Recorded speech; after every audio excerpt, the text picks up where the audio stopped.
Good afternoon and welcome to Hard Talk with Marsha Walker. It's your drive home.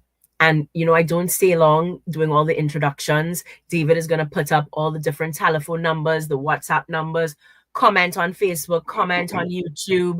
We're on different cable channels.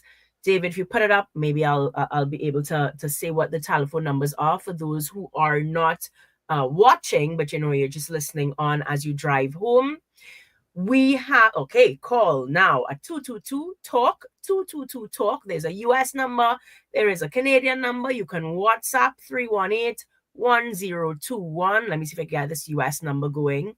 Yeah, so US or Canada, toll free 866-525-1099, or you can WhatsApp 868-318-1021. Good afternoon to everyone, and let me say good afternoon to our very special guest, Dr. Terence Farrell. For those of you who do not know, and you live under a rock and you do not have Google, Dr. Farrell is an economist, he is a lawyer, he is an author, and he is the former governor of the central bank. Did I leave out Deputy governor? Deputy governor. Yeah. Don't promote me. So no problem. So we have some of the big guns here today, a real big gun. Now, Dr. Farrell, so your name came up quite a few times actually, because a mutual friend of ours, she's very interested in the development of Trinidad and Tobago, and she's a good supporter of mine. She always says that she likes my commitment. Sometimes it feels tiring, and I know that you're probably in this game so much longer than I am. So kudos to you for continuing to fight for national development. And she sent me a picture of your book, and she said, this is my current reading. Have you seen it? I said, no, but I love the name of it, the title. If you've ever watched a video of mine on TikTok or anything that on Facebook, I tend to end with, but hey, we like it so. So when I saw the book, I thought, I have to talk to this guy, And then right after that, I saw Budget Figures Don't Add Up by Dr. Terence Farrell. So I said, okay, I need, because what I told her was I would rather get my hand on the book, read it, and then interview specifically about the book. But when I saw that, I saw the comments that you had made about the budget, I said, you know what? I'm going to just bring him on, and he's going to give us a summary of the book anyway. And I can't wait to get the book and read it and then bring you on. So I'm really grateful to have you.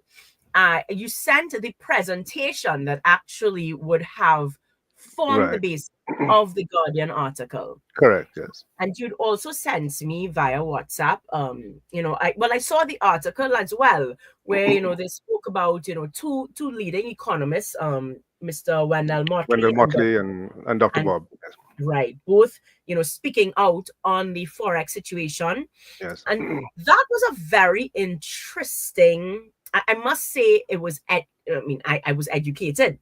All right. And so I would like to start there, because I also highlighted, so maybe we could go into that, because then I highlighted something on your 16-page, I have it written down, I think it was page 2.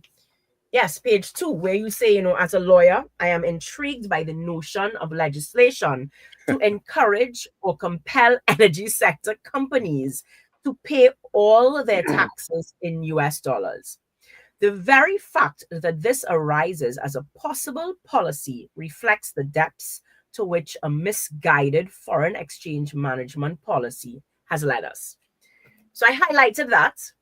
And then, you would see now that if for those, I don't know how much, word for word, the article would have captured what Dr. Bob and Mr. Motley had said. Mm-hmm. But they basically were warning that, we've been here before. We've tried certain things before. And quite frankly, some of the things that we're calling for, in the call for government to get involved, quite frankly, we've done in the 80s. And it didn't work. It was a nightmare. Precisely. But we're not a reading generation. And I'm hoping that what can happen, just giving you some context. I try to clip things and spoon feed through my TikTok and whatnot, because what we need is the 18 to 30 to even 40-year-olds to become involved. And I think that can only happen through political education, through understanding the history. So, again, we would stand up here as though, there's nothing new under the sun. We make noise, we bring suggestions, and then we have those who've gone before us say, but hey, guys, we've been here before, we've done That's this right. That's right. before, and it hasn't worked. So if I can take some of the things, the articles, and we could put it in audio, Yes. maybe some of the information will trickle down to the next generation coming up, and we can we can find the real change that Yes. we're looking for. Yes. So that is my that's it for me, and then you can now just take over. We've been Well, here before. well, Take Marsha, over.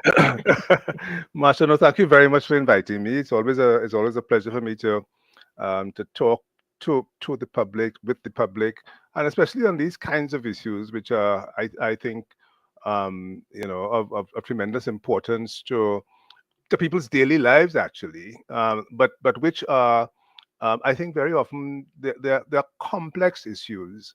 One of the points that I make as an economist is that, talking as an economist to the public is sometimes very difficult, because the concepts that economists use are very the normal language that people use. So people talk about income, and they talk about revenue, and they talk about spending, which are exactly the concepts that economists use. But we use them in very precise, if I may say, sort of scientific kinds of ways to try to explain how the society is working and how the economy is working. But on the foreign exchange issue, uh, Dr. Bob actually was the one who brought me to the central bank in 1980. And so he was my boss at the bank for many years. He's a great friend now, as is Wendell Motley, and I consider both of them my mentors. At least two of my of my four mentors, the other two being Lloyd Best and Eric Sincere. And In 1993, Wendell was the Minister of Finance at the time, and Ure Bob was no longer at the central bank; he was at the IDB.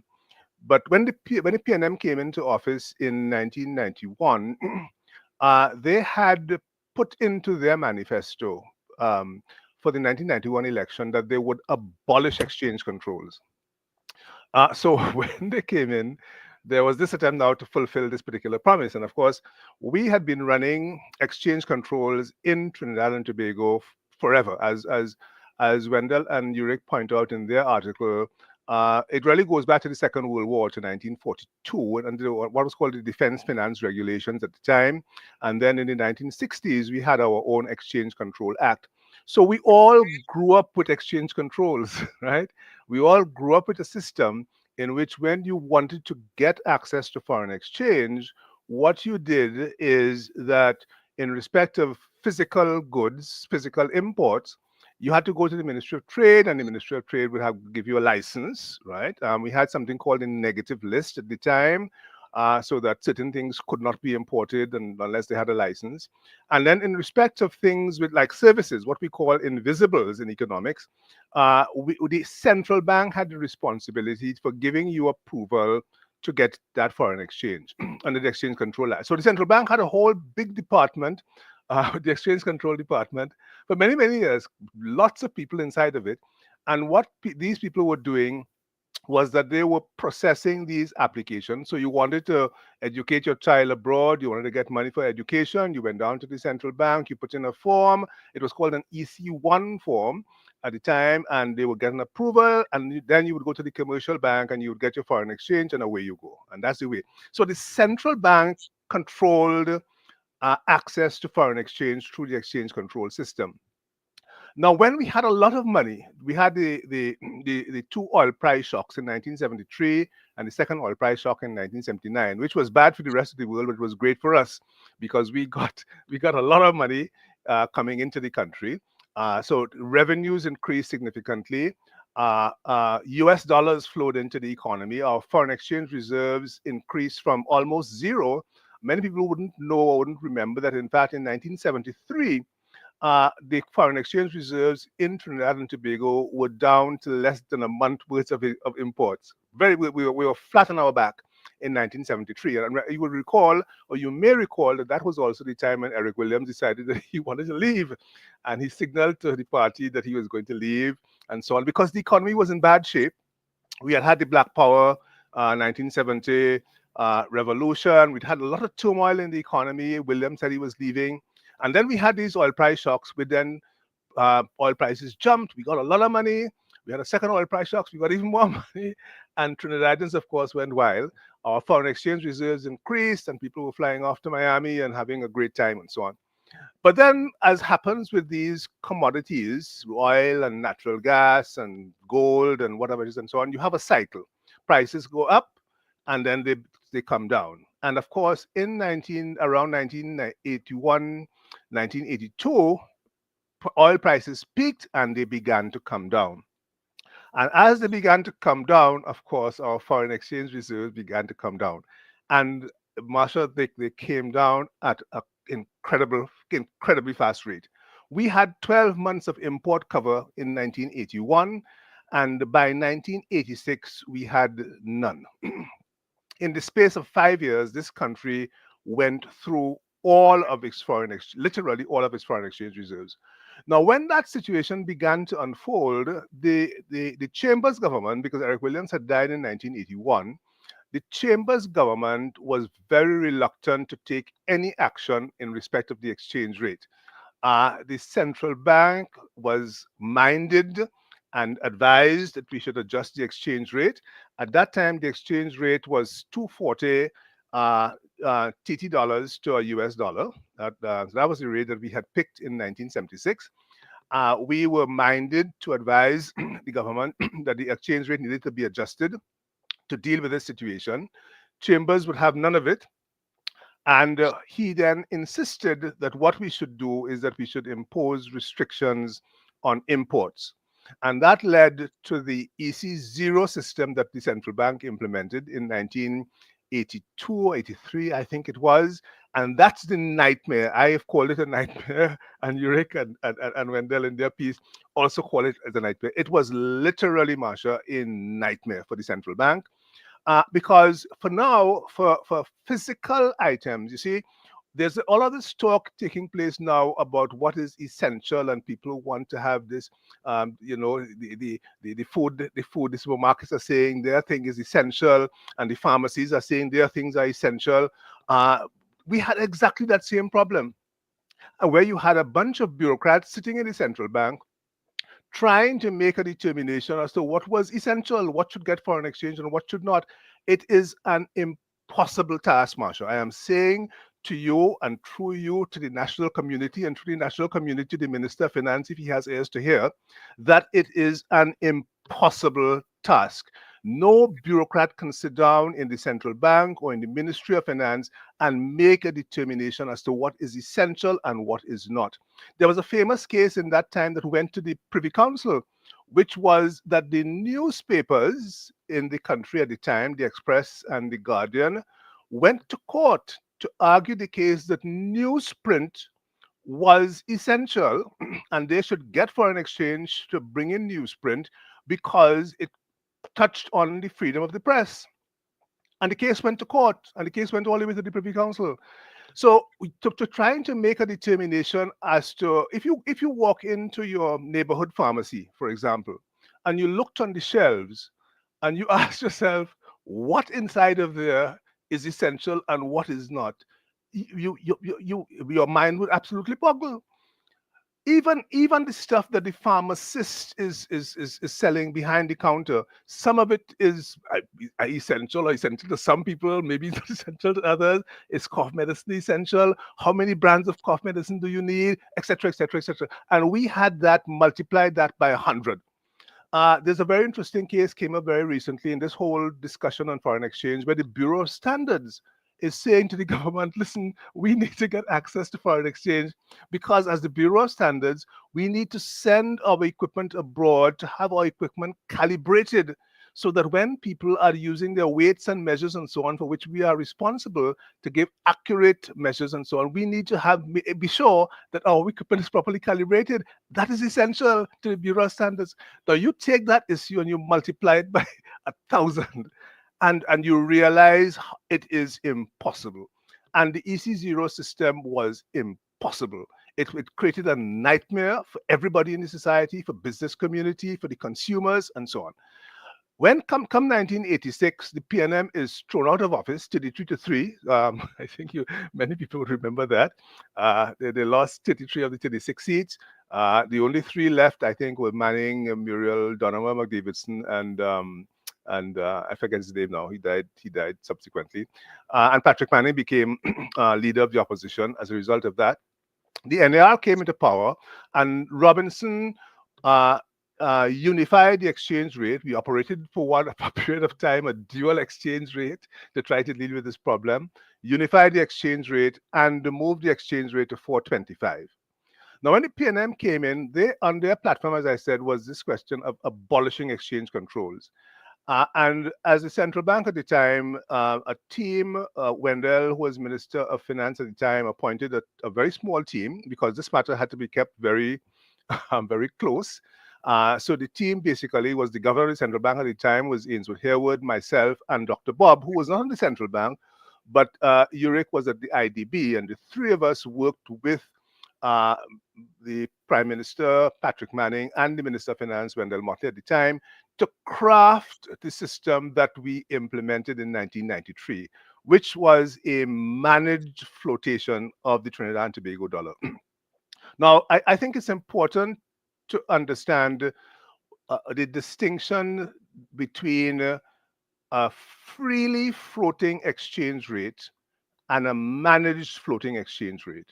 And therefore, the headline in The Guardian, for example, which is trying to report on what Dr. Bob and Mr. Motley said, talks about that they are saying float the dollar. They are saying no such thing. They are not saying that Trinidad and Tobago should have a free floating dollar, because that is an impossibility. It is not going to work. And I can explain to you why it wasn't work. So we went through that process in 1993. We understood clearly that to allow the Trinidad and Tobago dollar to float freely was going to be a disaster, probably worse than the EC0 system. And so, therefore, you had to have a system that was managed. The exchange rate needed to be allowed to move, but it needed to be allowed to move in a controlled fashion, dictated and managed by the Central Bank of Trinidad and Tobago. Now, what makes that possible in the Trinidad and Tobago context, unlike, say, Barbados or unlike Jamaica? Guyana will soon be in that position because they will soon be having lots of foreign exchange coming into their central bank. The difference was that Trinidad and Tobago, we had an arrangement going back to the early 1970s, whereby the oil companies earning foreign exchange and to pay their taxes, they earn foreign exchange, and to pay their taxes, we had an arrangement with them to pay those taxes to the central bank in US dollars. So the central bank gets US dollars, and they get the US dollars from the upstream oil companies, from Shell and BP and EOG and those companies and so on, right? Uh, Now, this is unlike, as I said, Jamaica and Barbados. The central banks in Jamaica and Barbados do not get foreign exchange from anywhere except where they get it from external borrowings or that kind of thing and so on. We are in the unique position that our central bank gets a significant part of the inflows of foreign exchange coming directly to it. It credits the government of Trinidad and Tobago with the TT dollar equivalent, and the central bank of Trinidad and Tobago holds on to that foreign exchange. It is that foreign exchange that then allows the central bank to intervene in the foreign exchange market and therefore to influence and to determine what the exchange rate ought to be. And that's the advantage that we have. And we took advantage of that in 1993 to craft a system that was unique in the sense that it allowed the central bank to make a determination as to what the rate ought to be. Now, why, let me just go back to the point about why you can't allow the rate to float freely. The demand foreign exchange is influenced by all kinds of things, right? It's for example, if you had a, I don't know, 100,000 TT dollars, and you went into the bank and you wanted US dollars very badly, you could bid a very high rate for it because you wanted it very badly. But you couldn't let that particular rate influence the market rate. You see, because the market isn't deep enough for that. And so, therefore, what would have happened is that if you had allowed a free floating regime, what would have happened is that the rate would have quickly got away from you, and you wouldn't be able to control it. So the central bank steps in. We set the rate initially at 576. So we went from 425 to 576. It was a fairly deep depreciation of the Trinidad and Tobago dollar. But we did it in order to ensure that it was a credible. If we had done if we had chinksed on making on making that change, we would have found ourselves in continued difficulty. So we made a fairly big and substantial move to 576. And we felt at that rate, the central bank would be able to defend it. Now, the question then becomes, how then does the central bank determine whether the rate should move? Should it go from 576 to 579 to 580 to 595?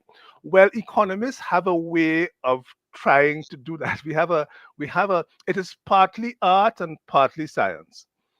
Because there are a lot of indeterminacies in these things. There are seasonal factors in terms of the flows of foreign exchange. For example, the oil companies are paying their monies into the central bank on a quarterly basis at the end of the quarter: March, June, September, and December. So you know that those flows are coming in. But the demand for foreign exchange is fairly continuous throughout the year, except that it kind of peaks towards the end of the year. Now, so if you had a rate that was kind of moving freely, you would have all kinds of fluctuations during the course of the year as those flows came in and went out. Now, the central bank, in order to determine how the rate should move, we implemented, it's not a difficult formula, but what you try to do is you try to stabilize what we call the real exchange rate, or the real effective exchange rate. The thing is that you look at how Trinidad and Tobago is inflating relative to our major trading partners. So that if, for example, our inflation rate is, say, 10%, and the inflation rate in the United States, which is our major trading partner, is, say, 5%, then we are inflating 5% faster than them. And so, therefore, to keep the real exchange rate stable, you then adjust the rate by 5%, right? And that's exactly the formula that we were using to move the exchange rate. Now, as I said, it's part art and part science. That's the science of it. The art part of it is that money is all about psychology and confidence, which is a point that I think some policymakers now seem to have missed. That people, money is a very funny thing for people, right? And they react to it in sometimes in very strange kinds of ways. So you have, when you're moving the exchange rate, when you're moving from 576, one of the psychological barriers you have is moving to $6, because you can move from 576 to 580, people wouldn't notice it. People didn't notice. You move from 580 to 585, people didn't notice. But when you hit 6, you put a 6 handle on the exchange rate, psychologically, people notice. Now, we were able to cross the $6 barrier without any alarms at all, because fortunately for us at that point in time, we had a lot of foreign exchange coming into the system. We had started to export liquefied natural gas from around the mid 1990s. Atlantic LNG was operating. We had all these trains coming in. In fact, the petrochemical sector was also booming at that point in time. We were adding methanol plants and ammonia plants. So there was abundance of foreign exchange. So we were able to move beyond that $6 barrier fairly easily without any alarms.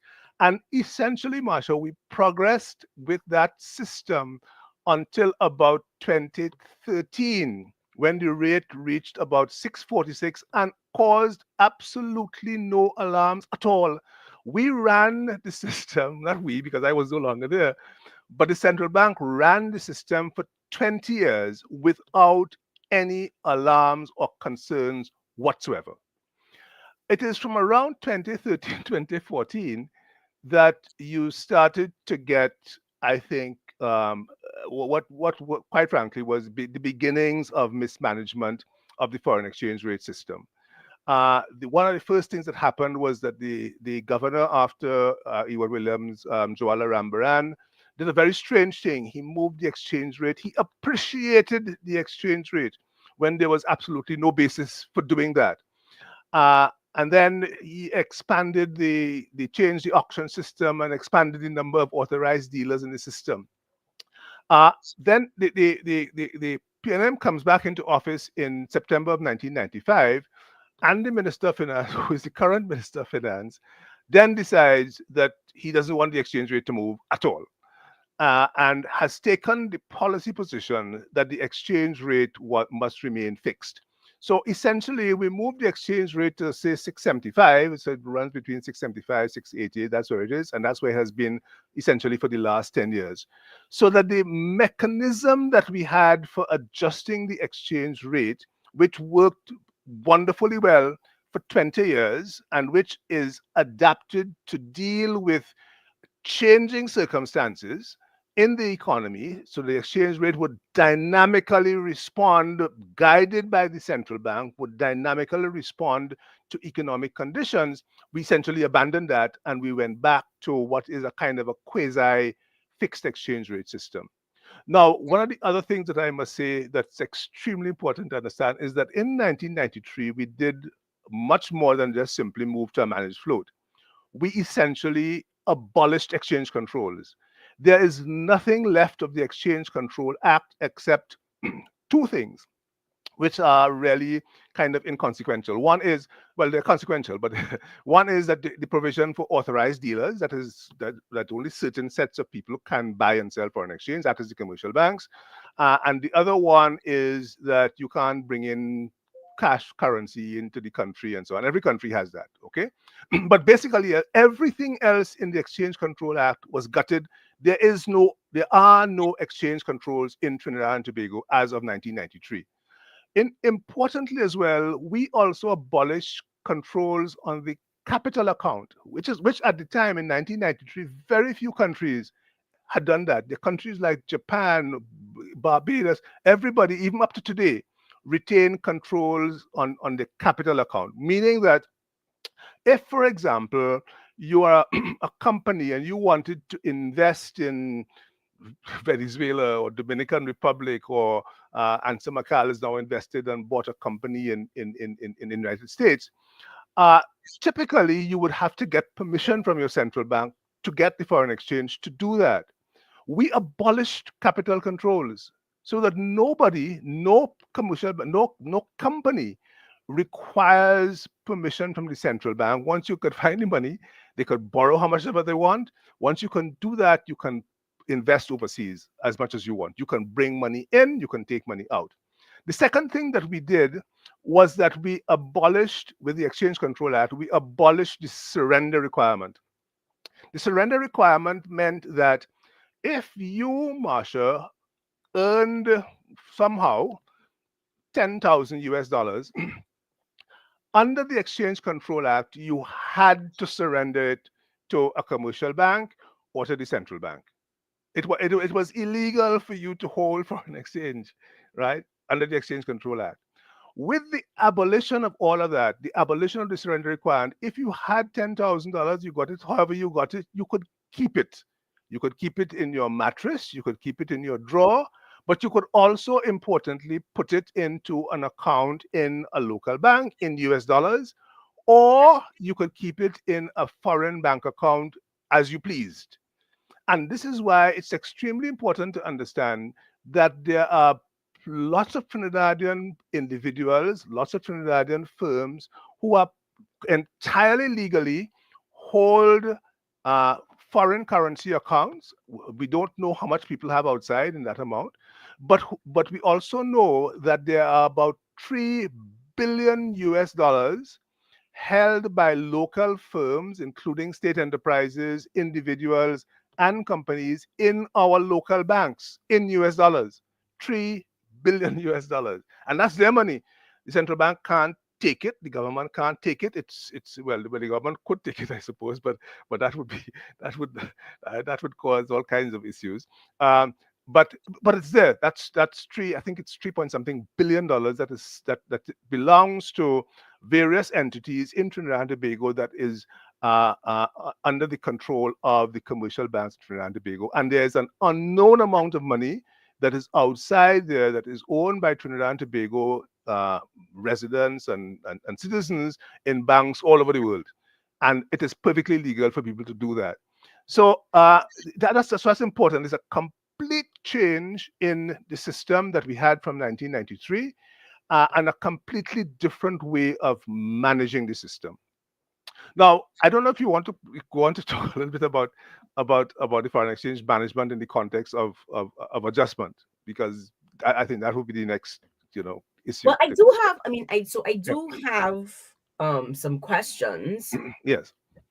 You spoke about moving, 'cause so the Minister of Finance says that he's opposed to any movement of, well, he any opposed to any devaluation. He uses the word Yes. devaluation. He Use the word says, evaluation. Yes. right. So he's Yeah. opposed to devaluation. He Yes. links it to inflation. He says that's Yes. going to Yes. increase inflation. Yes. So I wanted to find out, I mean, you guys would have moved the exchange rate in 1993. Yes. According to, it was a significant move because it went Yes. from four something to 425 to 576. 576. Yes. What was the experience back then like, in terms of inflation, in terms of cost of living, in terms of that shock factor and everything else, the Oh. psychology, everything? Um, Well, I can tell you that that was not the only experience that we've had of what I call devaluation, right? We had it in the 1960s. There was another change when we moved from sterling to the US dollars in 1976. That was the last a smaller exchange rate adjustment.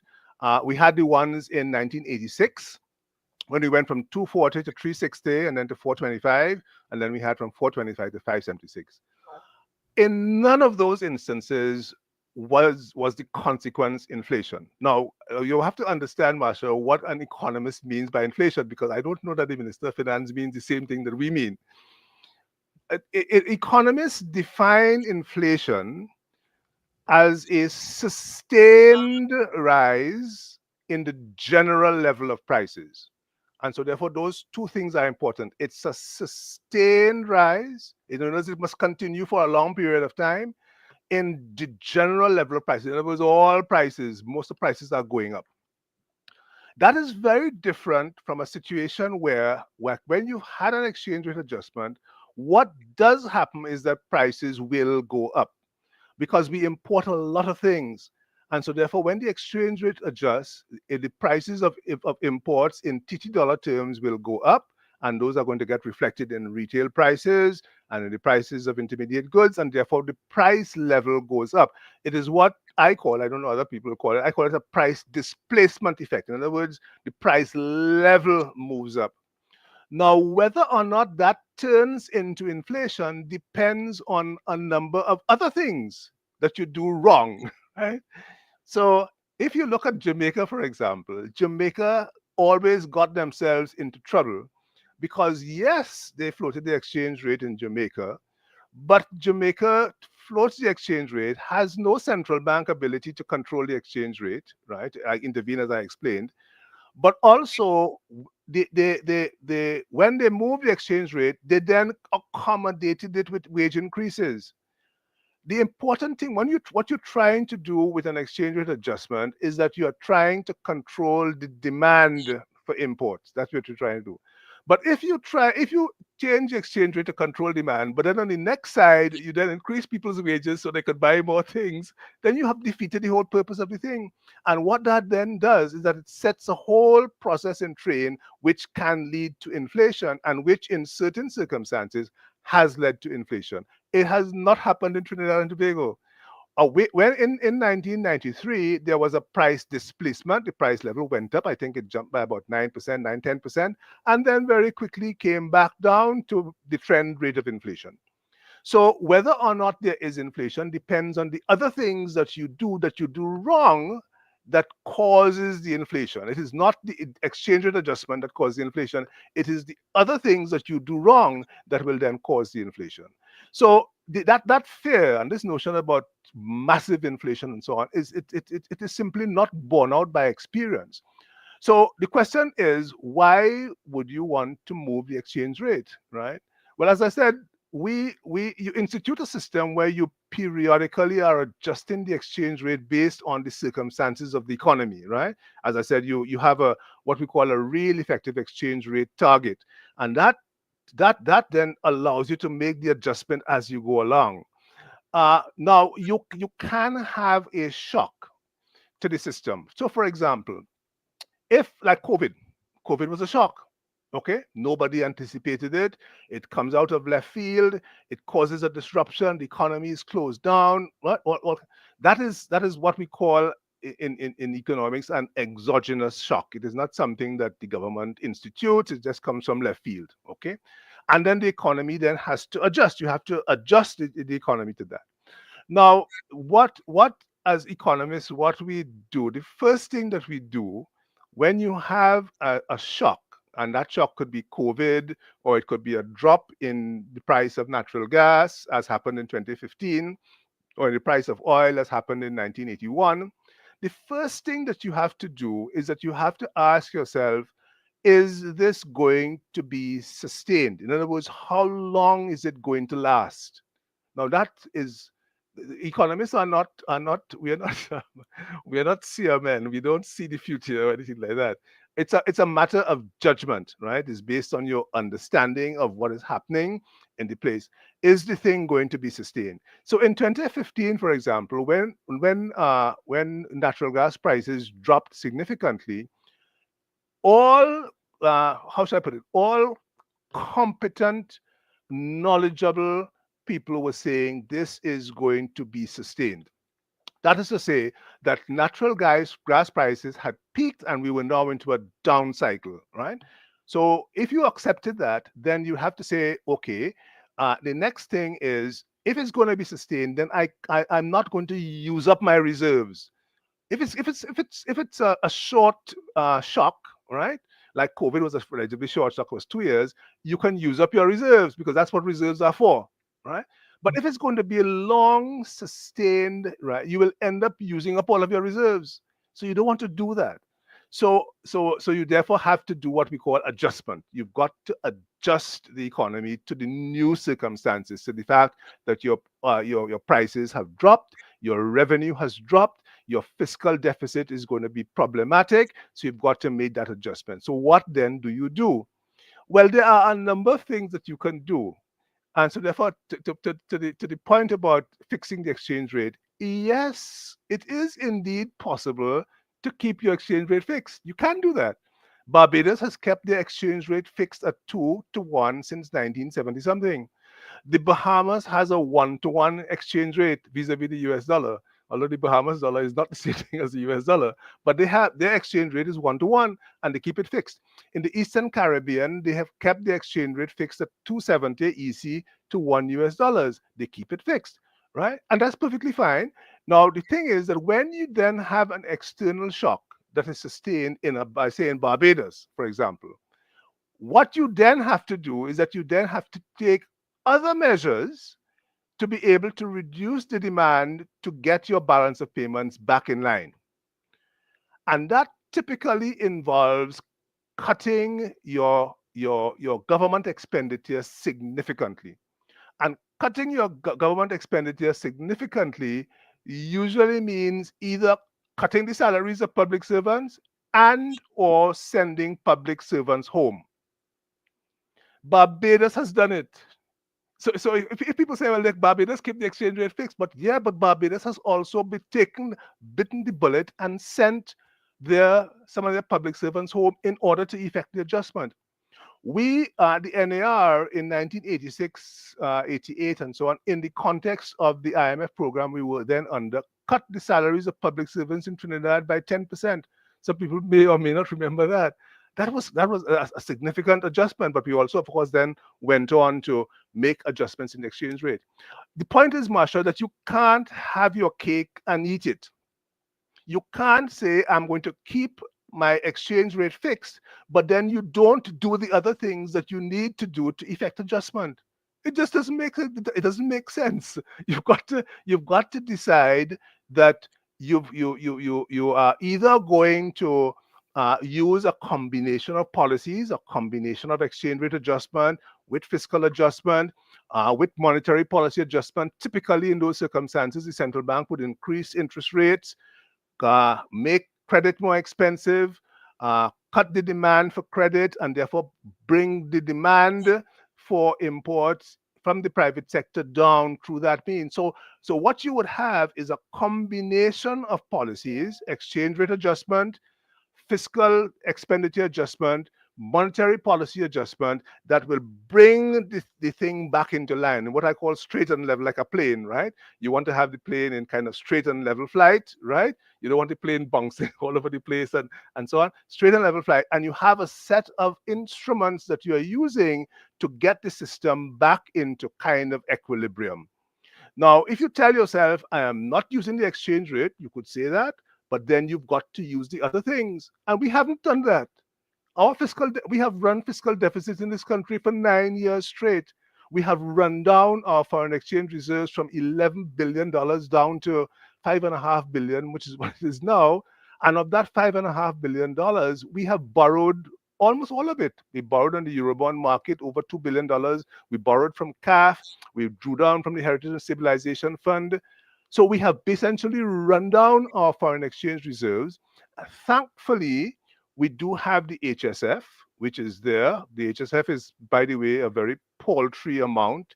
The HSF, our HSF, given the amount of oil and gas revenues that we have accumulated over the course of the last many years, should be not $5 billion, it should be $50 billion at this point. But that's another issue that we can perhaps talk about. But thankfully, we do have the HSF, which is there, which is $5 or $6 billion at this point in time, which I think kind of helps the situation that we are in. And this is one of the reasons why I say that the situation that we are in now, although there are a lot of noise in the system, the businessmen are complaining, and people, quite rightly, are complaining about access and the distribution and who is getting and who is not getting. And those are very valid complaints. The system is not in crisis. The system is not in crisis because you still have $5.5 billion of reserves in the central bank. You have $3 billion of reserves of foreign currency deposits sitting down in the commercial banking system. You have an unknown amount of foreign currency deposits owned by Trinidadians abroad, and you have $5 billion, $6 billion in the HSF there. So it is not, we don't have a crisis, but what we do have is a crisis of management, that the system is not being well managed. And as you look, say, down the road, you are not seeing a situation where the thing is going to turn around, because we are hoping over the course of the next 2 years that natural gas production is going to continue to fall. And we are hoping by 2027 that Manatee will come on stream, that Dragon from Venezuela will happen, that, okay, all of these things will happen, and that therefore we will be, we'll be able to resume the party, so to speak, and the Fed will continue. That I am sorry to say, I don't think is going to happen. So as we look down the road over the course of the next couple of years, the situation looks a little bit grim. We are going to be using up more of our foreign exchange reserves. The situation in respect of the distribution and the rationing system that we have, this is what is bad about ration. This is EC0 thing that we did in 1980, 82, 83. This is bad about it, because who is deciding what is essential, what is not? Who is deciding who gets and who doesn't get foreign exchange? It becomes very politicized. It's about who's friend and who, and then the accusations begin to fly, as it's already happening in the society. And I think that is really what is bad about the thing. Let the price system work to the extent that it can. You use that as an instrument to help with the management of the thing. Now, I want to point out that in 2016, when the Economic Development Advisory Board was formed, the the advisory board did advise the government at that time that exchange rate adjustment should be undertaken. And not in the document that we sent to the prime minister at the time, but in conversation with the prime minister, we indicated what we thought the rate could go to in order to help with the adjustment process. But of course, that was not taken, and we are today where we are. What did you give a rate? What was the rate that you suggested to the prime minister at that time? That was a conversation that I had with the prime minister as chairman of the advisory board, and I had suggested, I think, that we move to 750 and bring it back to about 725. The reason why you need to bring it back is that you have to take the So speculators you out do of the it market. when you adjust it initially to Yes, 750 and then you work yes, back and then to you bring and then you 750. bring it back. And the reason why you need to bring it back, because the central bank can do that. The central bank has enough resources, and at that point in time, we had $11 billion of reserves. Um, so the central bank had enough reserve to be able to do that. Because what you don't want to have happen is that you don't want to have, when you make that move, for people to then think, well, the next move is going to be, in one direction only. Okay, so you bring it back, and the central bank has enough reserves to be able to manage the situation. Now we still have enough reserves, I think, to do that if we were so minded. But clearly, the policymakers at the moment are not so minded. And this was in 2017 that you had This was made in that 2016, yes, 2016, 2016. 2016, yes. Yeah. Okay, so if you were in charge, if you were the prime minister, you were in Mhm. charge of policy. I mean, I know we haven't even touched on, I normally have three guests because there's so many things that I want to talk with you. I said, okay, I'll have two.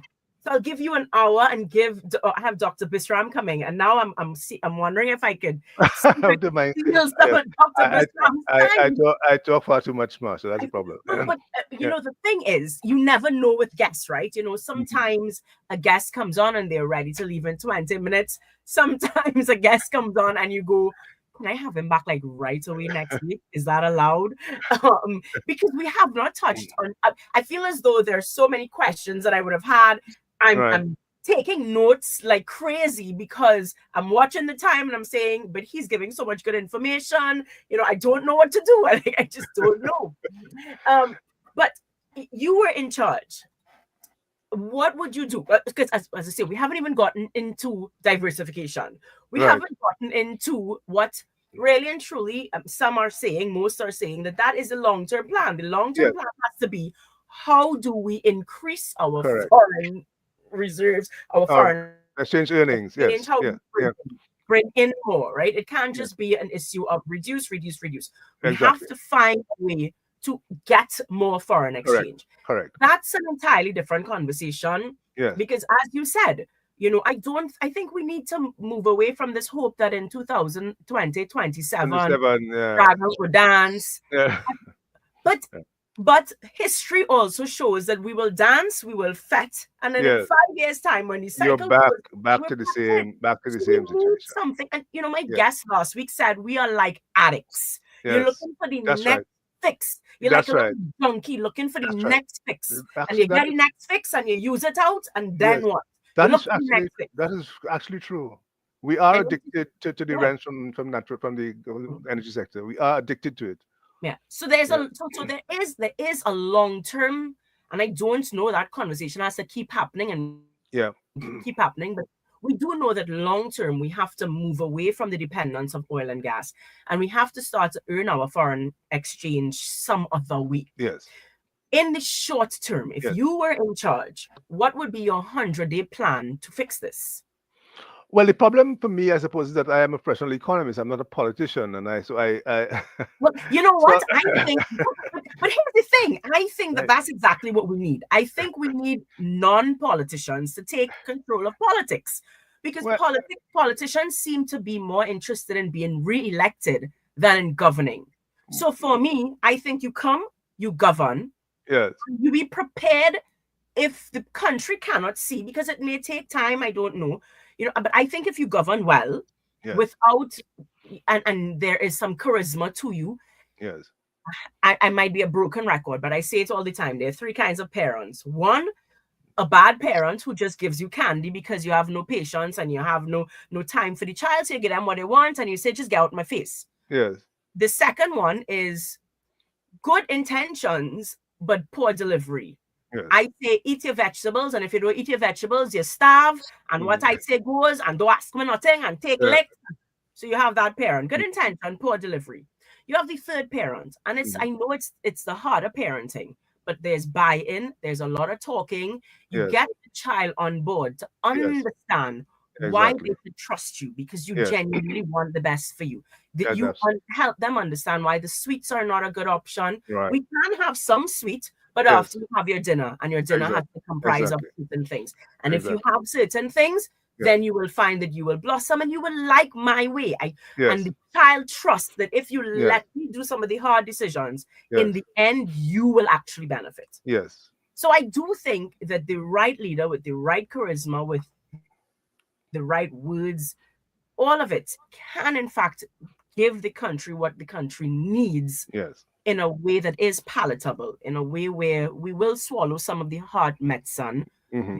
but swallow it nonetheless. Yeah. Yeah. And that's my hope. I do Yeah. hope that a leader, I don't think that we have a leader like that on the horizon, but it is my hope that the Yeah. country will be willing, or maybe it will go the other way, where the country now matures and the country is willing to say, look, we want a leader who will not give us the candy. Yes. We do not like where we're going, and Yes. we want a hard leader who will Hmm. give us the medicine that we need at this Hmm. point. So, Yeah. what is the medicine that we need at this point?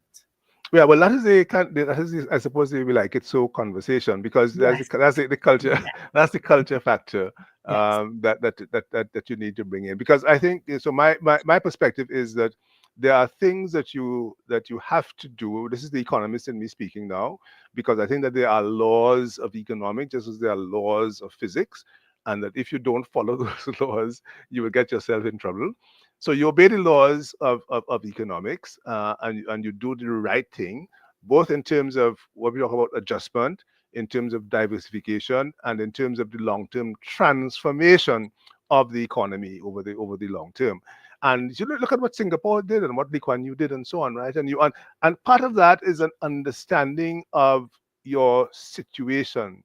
It's facing the reality of who we are, what we are, that we are a small island nation with limited resources, a limited population size, and so on. And people have to face up to that reality that things are not given to you forever. We thought that the oil would last forever. The oil peaked in 1978. We are now down to less than 50,000 barrels a day. We thought the natural gas would last forever. Our reserve production ratio is now down to 10, and we are down to 2.5 BCF per day in terms of production. So nothing is given to you forever. The only thing that is given to you is your intelligence, your creativity, your talent, your motivation, your desire to work hard. Our productivity as a society is extremely low. We are so accustomed to living on these energy sector rents that we as I say, it's an addiction, and we can't see ourselves doing anything else. And it's always looking to see, well, okay, well, what is the next thing that is going to give us the fix, right? Is it dragon? Is it manatee? Is it calypso? Is it, that's but Lee Kuan Yew, for example, in Singapore, was able to harness the society, point the society in a particular direction, understanding that Singapore has nothing, has no resources, no natural resources. Barbados, why does Barbados have a per capita income that is as high as Trinidad's when they have no oil, they have no gas, they have nothing? And we have had that for the past 100 years because Barbados is a more disciplined society, a more focused society, and we need that as a society. We need to have that kind of focus, that desire. And part of my belief is that the policies that you put in place uh, to effect the adjustment, which would include adjusting the exchange rate and so on, will have the effect of inducing the behaviors that orient our business community towards generating more foreign exchange. You've got to. It's human behavior. Our businessmen. People say that our businessmen are importers and markup commission agents and that type of thing and so on, which is kind of disparaging. But our businessmen make money because the incentive structure that the policymakers have put in place encourage them to make money in precisely that way. We need to put in place an incentive structure that encourages them to, in fact, go out and export. And we have had the exporters that we have here, the strong exporters that we have here, which would include people like Associated Brands, Arthur Lockjack's company, Ali Muhammad, SM Jalil, Langston Roach, LRI Industries. Interestingly, all of those guys started their businesses in the 1980s when we were flat on our back, so we didn't have foreign exchange.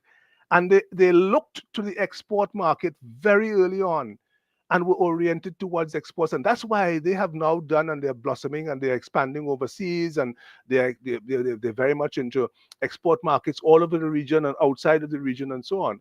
But the many of the other companies have remained stuck in the local market, doing essentially producing what we call non-tradable goods and so on.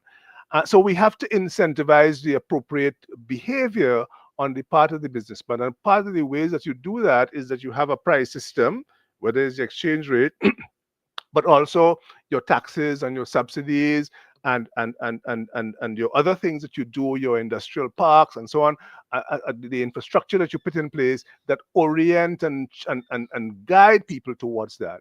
Now, some of the things that we need to do are extreme. I think that we haven't done it because it is extremely difficult to diversify the economy. You're not dealing with five companies, five upstream companies. You're dealing with 500 companies. You're dealing with people in the creative sectors. You're dealing with playwrights and authors and dancers and carnival artists and panists and so on to get the creative sector going. And how do you mobilize that talent and that energy and so on, because they are already willing to go outside there and step outside there and to earn foreign exchange. And that's what we have to do, and that's what I think is a challenge, I think, for policy. Okay, so you're saying it's difficult to diversify. Hi, Dr. Bistram. Dr. Bistram is here. Hey, thank you. But it's all right. You can continue the discussion. It's interesting. Listen, I am all about conversation, right? And I am certain that Dr. Bistram has something to say, and he would be someone who, so, Guyana is sort of like coming into where Trinidad was, Yes. so I'm sure maybe he can also speak to what they see. Are they learning any from any of our mistakes? I hope. you I know hope so. I hope so. I hope they enter into manufacturing. Otherwise, they're going to face the same kind of financial crunches Trinidad faces, especially in foreign exchange. Right now, they have, but they themselves, the people are complaining about a shortage of foreign exchange. So in Really? Guyana, you guys are having complaints about foreign exchange? And of course, they're complaining that the Trinidadians come and take the foreign exchange. Yes, I've heard that. I've heard that. But I think the error, the basic error that Guyana wants to avoid is to avoid the dependency and entitlement syndrome that we have really fostered here in Trinidad and Tobago. You want to desperately avoid that. And so I looked at that initiative recently by the government to hand out this handout of, I think it was not a lot of money, but and they said it was a one-off, but politically I don't know how these things are going to be one-offs. And I think that what if you start handing out money like that, which is what they did in the Middle East, places like UAE and Qatar and so on, they would just give the population money, right? So they have a whole generation of these people from these oil exporting countries who have never learned to work, they've never been what it is to be productive and so on. And Guyana desperately has to avoid that. And the second thing that you want to do is, one of the fundamental mistake that we have here in Trinidad, that we made in Trinidad, is that we continue to see our oil, our gas now as a consumption good. We see it as something that's in the ground. We take it out of the ground, you monetize it, and you consume it. It is not a consumption good. You take your gas out of the ground. You do like Norway. It's very interesting. If you look at what Norway has done, Norway says the gas comes out of the ground, I monetize it, and I put it away. I put it Yes. away, and I then let my people live on the interest and on the earnings from that, because it is, you view it as a capital good. We in Trinidad and Tobago have always viewed these resources as consumption goods. And we have, that's why I said the HSF should be 50 billion, not five, because you needed to be saving, 50%, 60% of what comes out of the ground, investing it, and then using the interest or the earnings on that to deal with your budget and to deal with your requirements. I desperately hope that Ghana does not make that mistake. Well, That's interesting. And you spoke about dependency syndrome, right? So, Dr. Bisram, I don't know, but if you know, but Dr. Farrell wrote a book and it was entitled We Like It So, With a question which, mark. with a question mark. I mean, Yes. Sparrow would have said, no question mark, we Yeah. like it so. And I mean, history would suggest we like it so. Um, why do you think we got to here? Is it that handout culture because we had the oil?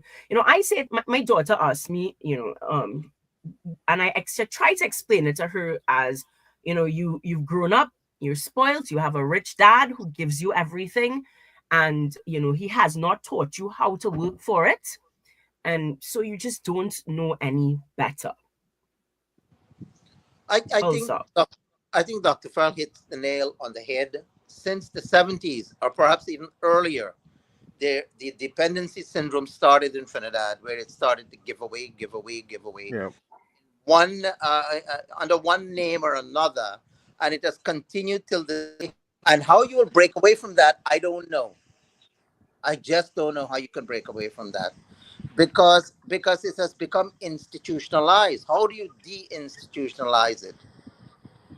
Any Well, It's well, suggestions, Dr. Farrell? well, I mean, so you're quite right. So you look at the examples. Everything here is subsidized: water, electricity, transportation, the ferry, everything. And what is not subsidized free is free, right? And so we have grown up on that, and people have that expectation that these things are going to continue. We have not adjusted our rates for water in this country since 1995, I think it is. We are struggling now with the report of the RIC on electricity rates, which of course is not going to be implemented anytime soon because we have a general election coming up, and the government will not want to do that in an election year. But absolutely. but but but but but the electricity rates, TNTech has to be subsidized. TNTech can't I'm pay going to play NGC for devil's its. advocate here because, I mean, Mm, okay, so we talk about electricity rates, yes. and I would say that, but in other countries, the electricity is does not go. I mean, it's not as unreliable as it is in Trinidad and Tobago. Well, well, I part think well, part of the reason for the unreliability is because the provider is under resourced. TNTech is under resourced. If TNTech had an appropriate capital base and a capital, what you do with a utility is that you say this is your capital that you need and this is the return that you need to have in order to keep the thing working efficiently. Then it would do that. It would provide electricity 24/7. but But I don't because it buy is that. under I don't buy resourced, that. I'm going to be no, challenging here. I don't buy yeah, that because it's mm, the rates are subsidized, which means yes. somewhere along the line they are supposed to be getting their fair pay. So it's not like they're getting a low pay for it, a low price. No, Because no. In our if it's case, let me just not, say, if it's $10 that it's supposed to be to run yeah, this company and run it yes. properly, we're paying $2, but they still get 10 because the government paying 8. Well, no, because it's a little bit more complicated than that in Trinidad, because TNTech is not paying the NGC for its gas. Now, the gas that TNTech is using is subsidized. TNTech gets gas. The price it's getting is lower than the price that the petchem companies get, and so on. But even so, TNTech is unable to generate the revenue to be able to pay NGC. TNTech owes NGC millions of dollars. So it doesn't have the resources, for example, to be able to have an efficient electricity service. WASA is the same thing. Our water rates are are subsidized, and therefore the utility is inefficient. We have a lot of Yeah. leakages through corruption as well. So I mean, so Yes. so it's one thing because again, and Dr. Bistram, I would have spoken about three different types of parents.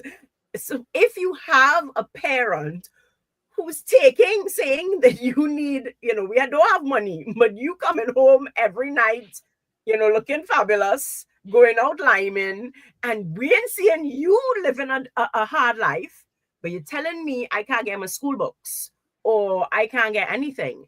I think that is, I mean, so yes, we want to understand that as citizens, our culture has to change from the gimme, from the handouts.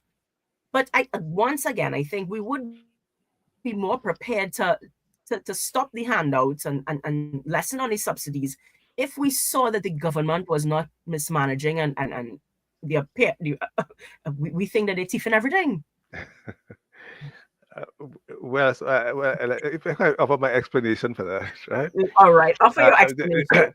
and again, I'm very glad we're talking about Guyana here because this is something that Guyana also has to make sure that it avoids, right?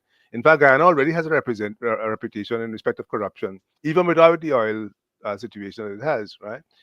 The explanation for our corruption and the high levels of corruption in our society has to go back to the same issue of the energy sector rents that we have. Okay, so we have the oil and the gas. The oil and the gas generates these what we call rents in economics, right? Because it's a scarce resource. So they're called rents.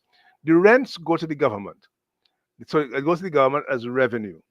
Now, what does the government do with it? Right? The government has decided that it is not going to save it on and capital. It is going to allow it to be consumed. Now, it does that in a couple of ways. One is that it employs people.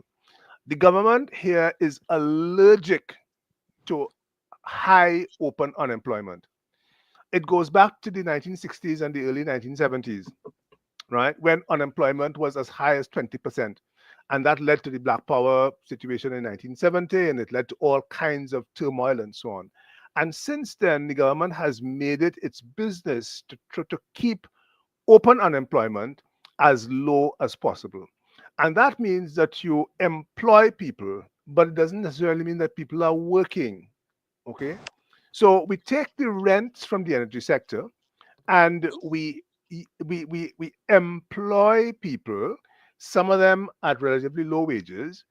For for some people, I say people like, for example, your permanent secretary. The permanent secretaries ought to be paid a lot more than they are paid. But because you're operating what the classical economists call this wages fund type of system, the government tries to maximize the number of people who are employed. The second thing that happens, Marsha, is that this resource is people see it as a kind of a pot of money that they have to get into. Now, how do you get into it, right?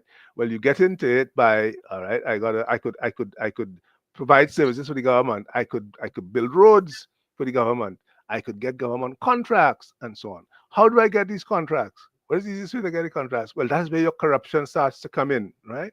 And then you have corruption coming in the ways, for example, if I were to build a road that lasted for 5 to 7 years, like roads are supposed to last, then I would very quickly be out of business, right? So I build a road that lasts 6 months. That means I have to come back and build the road again. I have to build the road three, four, five, 6 times. Okay, that leads to corruption But we as like it so well. because we vote them back in. That's right. Because the whole system, right, is organized around getting their hands on these energy sector rents. It's easy money. If people, there are businesses that are invested, they acquire capital and resources and so on, and they organize themselves to deliver services to the government to get their hands on energy sector rents. And Guyana has to be very, in fact, I was really looking at a video recently of Mr. President Ali berating certain contractors in in in Guyana for their non-performance, and apparently he's taking this issue very, very seriously. And it is critically important that you stamp that out very, very early, because if you don't, the corruption is going to become endemic, and you are going to get poor services, you're going to get poor infrastructure, because that's how the rents keep circulating in the system. Okay, so Dr. Farrell, don't leave. I hope you have time to stay with us because Dr. Bisram has given you permission to stay with us. I'm going to move over to to what I brought him on for. Yes. And I think I'm skilled enough to tie it all in because you would have said that you're an economist, you're not a politician. We would have spoken about the policies being driven not necessarily by economic law, but by politics and wanting to get back into power. Dr. Bisram is a pollster, so your business is understanding who getting back into power, right? You wrote an article I saw an interview where you basically said, listen, it's PNM again, and I know that the interviewer was basically saying, but listen, globally what you find is that the incumbent, they're all getting voted out, and you were saying, well, that's not going to happen. That's not happening in this rounds. Even though the PNM is very, very unpopular, the UNC ain't coming back. And the article, I know, spoke specifically to Tunapuna. But of course, Tunapuna is a marginal, and many persons have said that the UNC will not gain grounds in the marginals. Over to you. So just making the transition, Professor Farrell, Dr. Farrell, if you ask somebody about whether they would like to see their electricity rates or utility or water rates go up, all of them would say no. Exactly. So would I. Yeah. So just to make that transition, Yes. that pollsters not only ask about political matters, but they also ask about social and economic issues and so on and so forth. So polling is very, very important. And yes, the population is very unhappy, dissatisfied, disaffected, disgruntled with the performance of the incumbent administration. But when they look around, they are not seeing any attractive or appealing alternatives. There are no viable alternatives to the ruling PNM. And so therefore, the people have become kind of hopeless. And for lack of a better term, we rather stay with the devil we know than to go back to a devil that we already know. And we poll only, we of course we polled nationally, but I mean we presented the findings of Tunapuna, but Tunapuna is representative of virtually all of the marginals. Whichever one you look at, it'd be practically the same.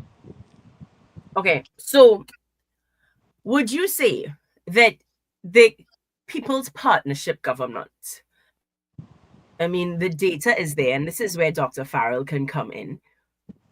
What would be your grade? I mean, let's take away propaganda, because I do think that PNM is very good at campaigning. So I think that they're very good at making any of their political enemies seem like the worst ever. There is no doubt about that. They are the best here, perhaps throughout the Caribbean. Yeah, they're really very good at what they do, getting into government and campaign. They have the most effective political machinery here and perhaps throughout the Caribbean. Yeah. Maybe not to the same extent as the PPP in Guyana, but they're quite good, yes. Yeah. So, Dr. Farrell, would you say that the People's Partnership had good economic policies?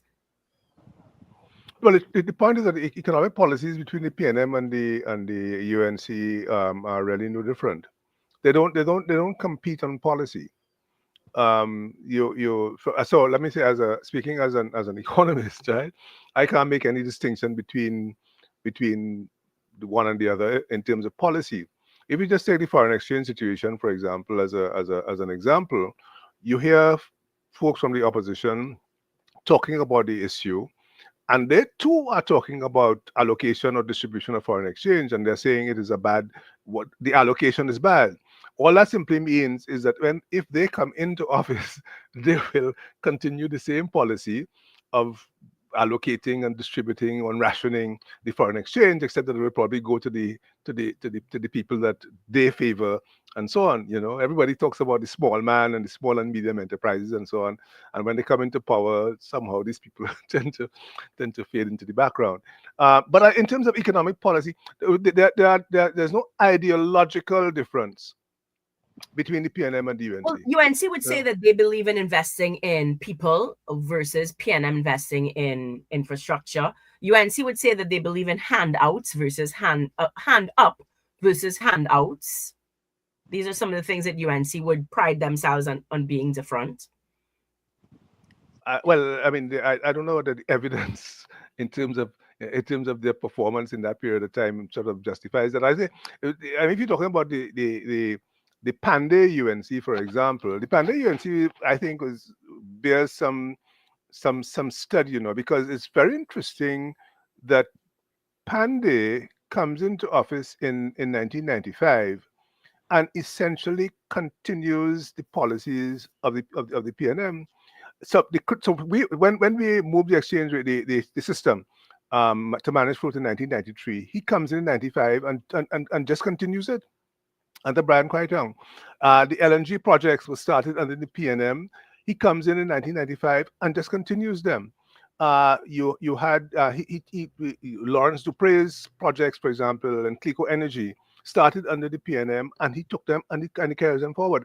So there was, from the Pandey's UNC, there was no attempt at differentiating itself from the PNM in terms of policy. The UNC People's Partnership government, when it comes in 2010, sought to differentiate itself.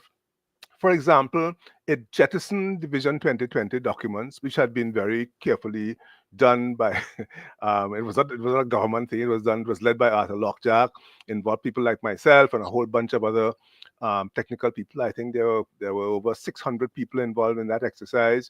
The People's Partnership comes in and basically tosses it away and start over their own thing. Although the problems and the issues that you face as a country are basically the same. And as an economist, what you need to do doesn't change. But, so that's why my position is that ideologically, I can see no real difference between the PNM and the UNC.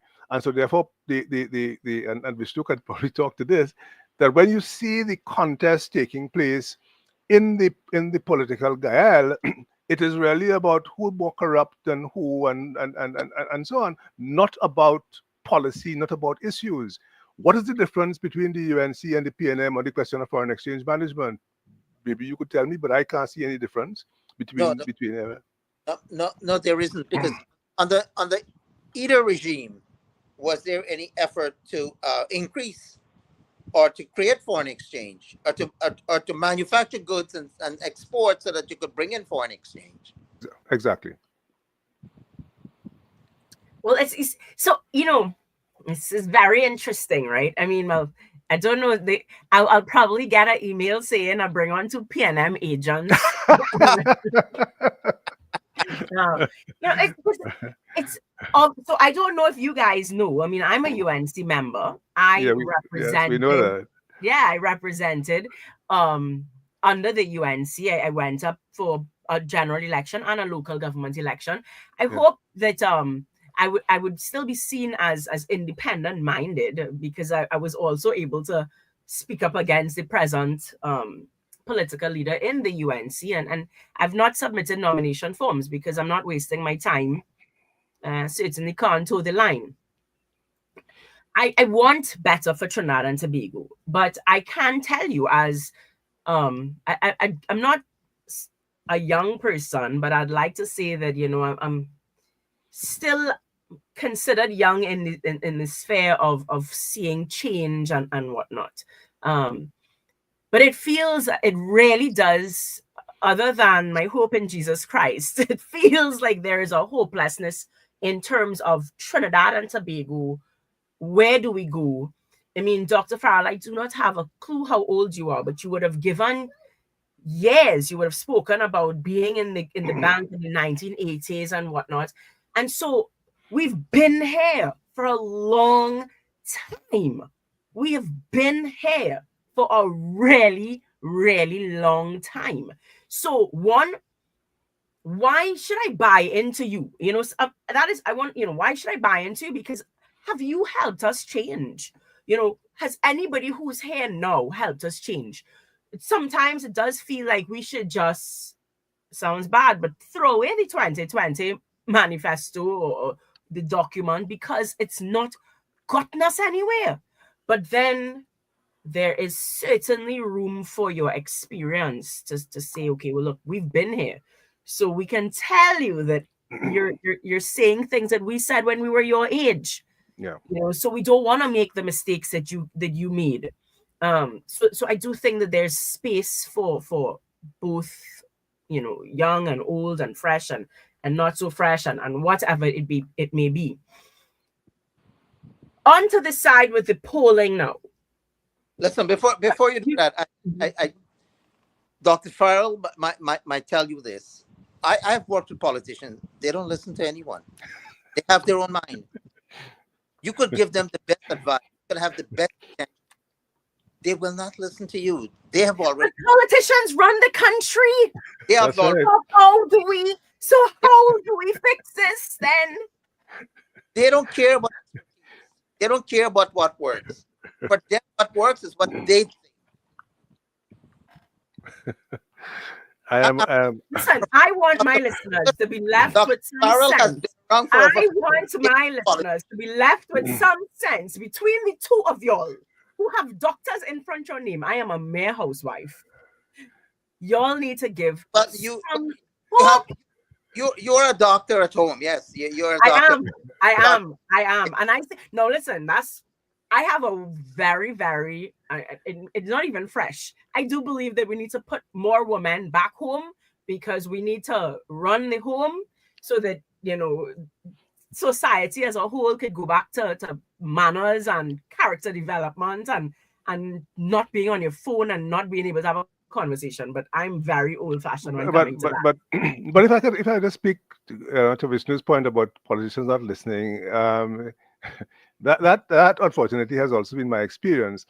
But let me give you two examples of when in my own career where the government listened. They not only listened, but they did what was laid out for them. The first was, I mentioned already about Eric Williams in 1973 coming back after he wanted to leave and so on. And we got the first oil price shock, we got these monies coming in. The 1976 budget, extremely important budget, very interesting reading, right? Beautifully articulated by Eric Williams.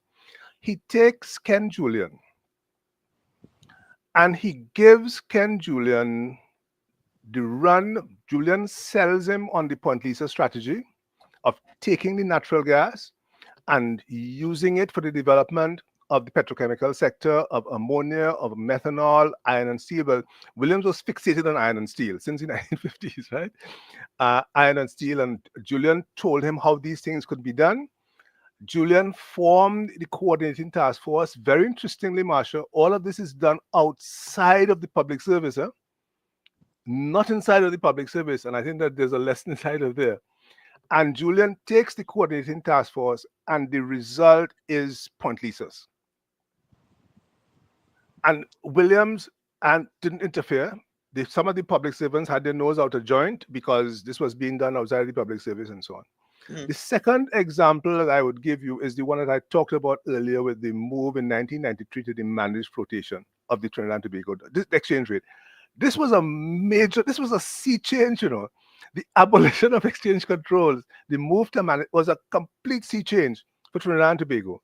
And it was done, in my view, Manning was the prime minister. Motley was the minister of finance. Motley is an economist. He understood what we were saying. And they simply took the advice of the technocrats, the central bank technocrats, and implemented the system as we articulated it. And it worked beautifully for 20 years. Nobody interfered with it until, as I said, in 2013. So there have been instances where they have listened, but Manning Williams with Julian, Manning with the flotation, Manning and Motti with the flotation of the exchange rate, they listened.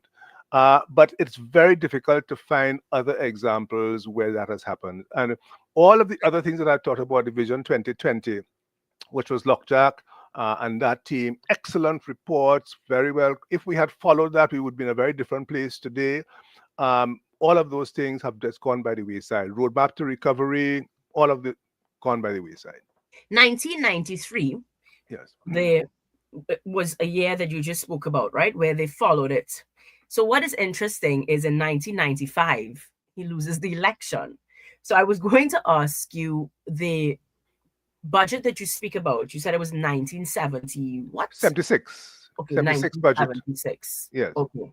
All right, because he didn't lose the election right after that. It was 1986. No. Yes. Because I'm trying to find the link between, because you guys say politicians don't listen.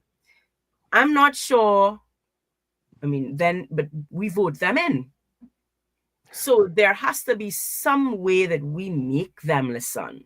So who really influences who? Is it that we like it so that's influencing the way that the policies are crafted?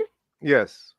You think that that's what it is? Yeah, but so this is why I explored in the book We Like It So. That's what I explored. I'm trying to find an explanation as to why we ended up where we ended up. With the amount of resources that we have had passing through this country from oil and gas over 100 years, and we are where we are today, no better than Barbados, for example. And you ask yourself, well, how is it that we turn out to be like this? And to my mind, the answer is really cultural. It has to do with the perspective. One of the things I pointed out in that presentation I did, which I sent to you last month from there, is that this notion that you keep appealing for external validation for things, right? That you say, well, the IMF said so and so, so therefore it is right. We have international benchmarks that we are following, but these international benchmarks don't exist. It is all, quite frankly, it's all nonsense, right? That in the budget speech it says that there's an international benchmark of 3% for the deficit. There is no such thing. It doesn't exist. But you put that into the budget speech, and some civil servant writes it there, and I don't know if they believe it or not, but it simply does not exist because it doesn't make sense. It can't. It makes sense. Do you think there is a lack of persons like yourself speaking out for fear of victimization, for fear of whatever, so that when politicians say something that is erroneous, we have experts in the field saying this is wrong, and there's a strong system, there's a strong mechanism, because you do have the average Joe that has no idea what's going on, and you hear the opposition will come and say something in the budget debate and it will sound great, and Faris Harari could rail talk, and Keith Rowley could rail talk, and Short Young could rail talk. Again, PNM debaters, amazing. So you listen to them and you go, oh, but that makes sense. And you're torn. The average citizen listening to Parliament cannot pick sense from nonsense. You've just said it. You use fancy things and you say, well, this is the international benchmark, and this is the this, and this is the that. And people parrot it, and you go and you vote. And, those who really know what's going on, like yourself, say, but what madness is this man talking? Do you think you have enough people? Well, I think that there are Trinidad is very good in that regard. I think that there are a lot of people who I think speak out and speak up. And I think that's one of the good things about our media, for example, that it has that. So I don't want to call names of people and so on, but I mean, you do have people like Martin Daly and Selvin Kojo and Selvin Ryan used to write in the papers and so on. In Bishop. Less of those kind of voices. People are fearful of giving their opinion. She talked about victimization. And people are, yes, you're right, Martin Daly does. And there is no Selvin Ryan around anymore.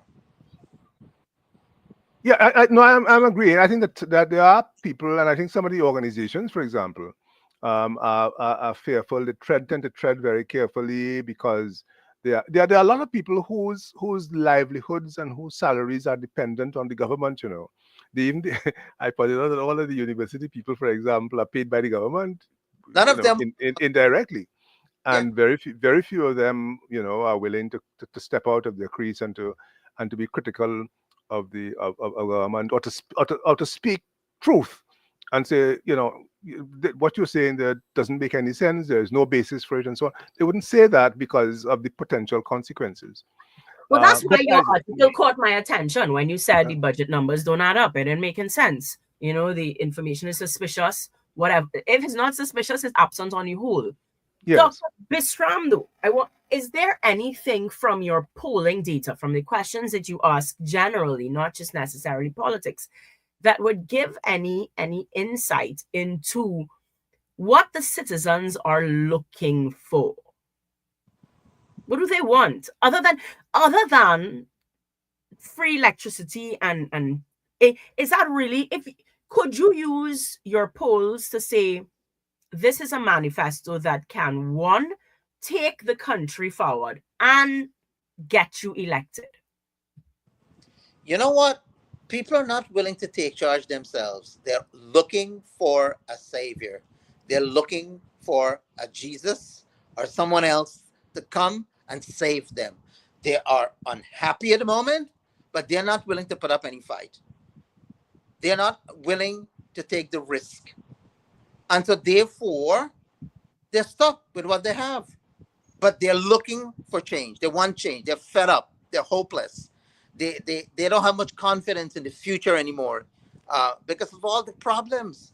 Every day there are more and more problems in the society, and foreign exchange is the leading one at the moment. I mean, I just came from Port of Spain, and everywhere I went, people are talking about no foreign exchange. They can't go anywhere. They can't buy goods. They can't go on a vacation, even if they have money. Yeah, a friend of mine was just complaining on Facebook that she couldn't get 200 US. She said, it's my money in the bank and I can't get 200 US. And well, you well, foreign exchange down. You have But Dr. Farrell yeah, may have a different take on this. no, yeah, no, there is an explanation for that, and I think that the people who, yeah. So let me try to explain that. I've done it before. I'll try it again, right? Even if you have a US dollar account in your bank, you could have $10,000 in the US dollar account. The banks do not have sufficient US dollar notes, and they don't have coins. They don't have US dollar notes. The physical note, they don't have it. So yes, I have $10,000 in my US dollar account in Republic Bank or in Scotia Bank. And when I go to them, I say, could you give me 200 US dollars? They say, no, because they don't have it. If you want to wire transfer it to somewhere, they will happily do that for you. You see, the actual notes, US notes, are very hard to come by. The only way that the banks get them is if people coming back into the country have them and then go to the bank and sell them to get TT dollars. But people are not doing that anymore. Remember, I nope, pointed out nope, that nope. there's no surrender requirement. I want to challenge you, and I wish I Okay. could get the person on the phone, because I Yes. have persons come to me with their problems, hoping that I could solve it. They migrated. It's a couple Yes. that migrated Hmm. and cannot get. So they are in the States now. Right. And they cannot get, and it's large sums of money. It's not cash Right. that they're looking for. They're not Mhm. looking for a briefcase full of dollar notes. Hmm. They need their money out of their TT account, Hmm. moved to the US, so that they can take it from there. No. They can't. They can't do that. They have if But you have if you have TT dollars in your account, then you have to buy US dollars. Right. So But right, it's not available. It's not it's not available. available. No, that's right. Yes, and particularly for So, things like no, that.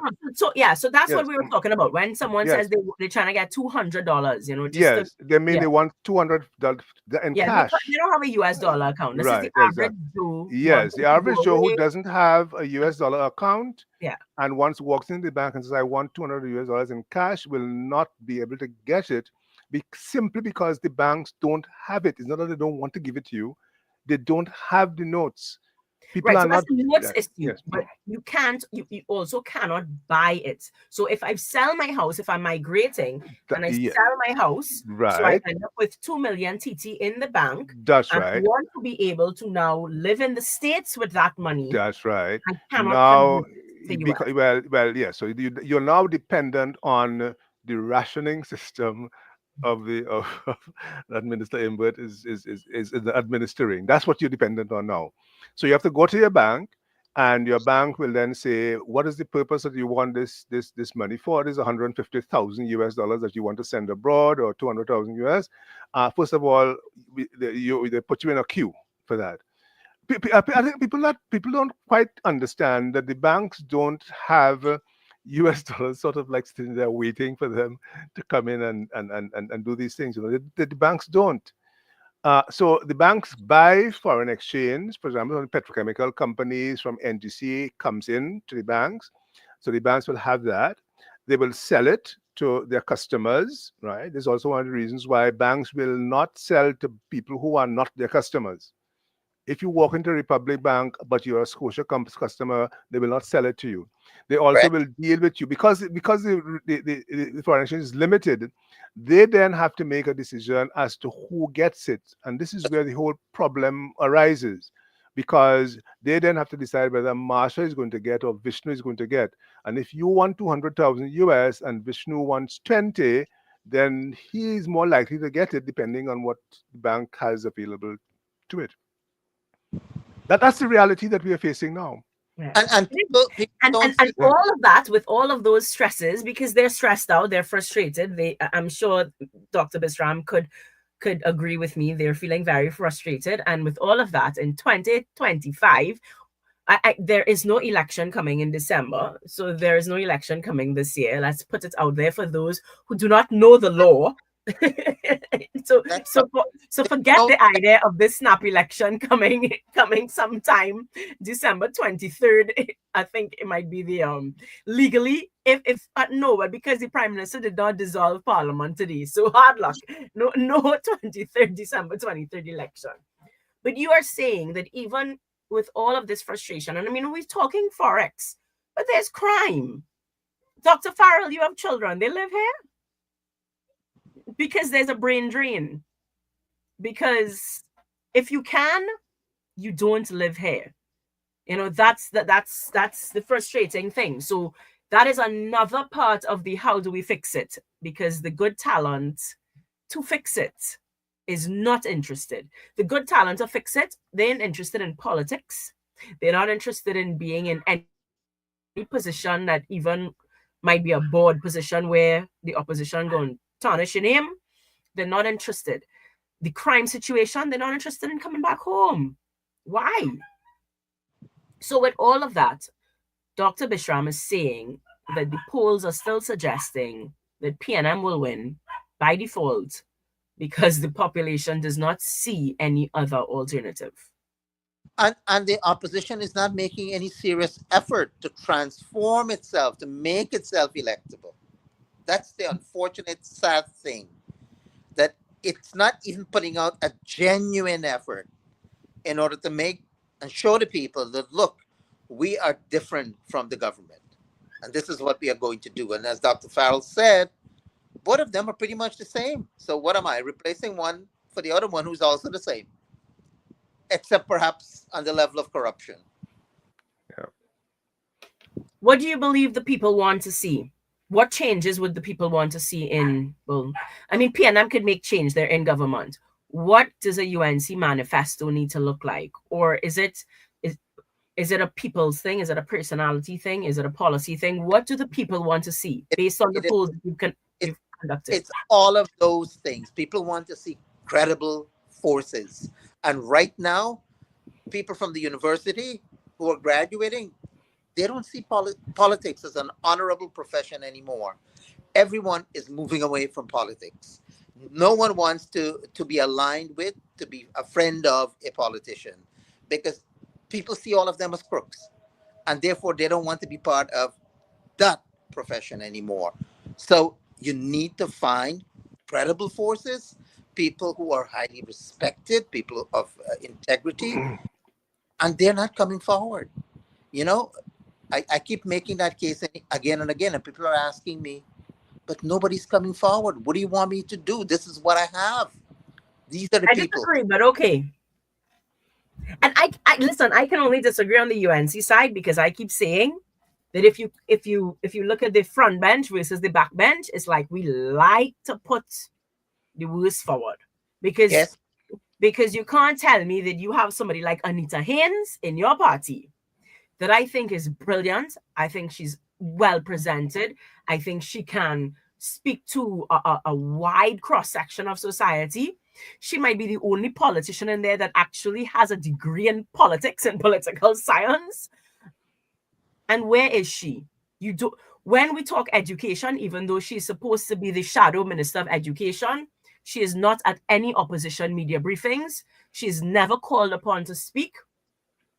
So I refuse to buy the excuse that the good people do not want to come forward. The good people will come forward, but we're not prepared to be yes people. We're not prepared to sit down and turn a blind eye to, whatever is going on. I've been open about it, but we have a chief whip that is out on bail. So you have a chief whip. I mean, the irony of your chief whip writing to the privileges committee to have Stuart Young, and I'm not excusing Stuart Young for what he said, but it's certainly ironic that you have somebody who is out on bail writing to Parliament to tell Parliament what behavior parliamentarians should have. You're out on bail. Any man with integrity would say, and Kamala Persad-Bissessar, and this is why I liked her as a prime minister, because I liked the stance that she took when she said, clear your name and come back. Yes. I thought yes. it was a bold move. Clear your name and come back. Anytime they have anything hanging around you. And now people will say, well, it's PNM will find something for everybody. Except, you know what? In the opposition right now, we do have people on the opposition bench who PNM has not found anything against them. And they're sitting there for the last, for 2 terms. And they have been backbenched. They have been sidelined. Because, and I Dr. Farrell, I don't know how, if you have a long career, I would think, in the public sphere. I don't know that you are a yes person. Maybe I get you wrong. But you seem to be very willing to say, listen, this is not the way it should be. So you need to give us your secrets. How are you? That is true. For my sins, I have never been a yes person. And it seems to me that on both sides, because let me tell you, I have called out persons like Penelope Beckles and Amory Brown. I have said publicly, Amory Brown needs to speak up. On both sides, you have clear wrongdoing that is happening. Mm-hmm. On both sides.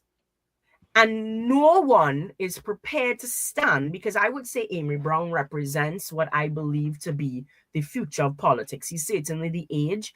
And in his earlier days, I remember I spoke to Amory when Darrell Smith would have been the candidate coming in, and the various arms of the PNM were protesting and saying, we want Amory. And I said, why don't you run as an independent? And I understood I was young and naive and nobody going to win as an independent except Jack Warner, whatever. But now, I mean, you've not spoken up. So now I feel as though I don't know if I can trust you anymore as a politician.